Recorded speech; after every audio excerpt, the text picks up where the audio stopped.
Hello 18! Welcome back to my channel. Good update tayo with SB19. Ito talaga ang pinaka nakakataba ng puso at nakaka-flattered at nakaka-proud dahil ang SB19, lalo na si Pinunong Pablo, ay inamin niya ng 18 ay solid fan base. Sabi ni Pablo, part of the team ang 18. Na ito ang kwento.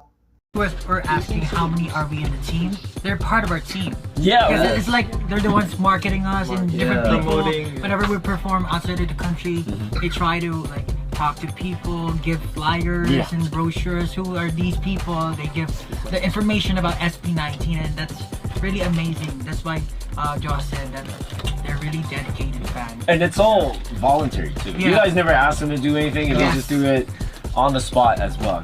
They're totally showing love.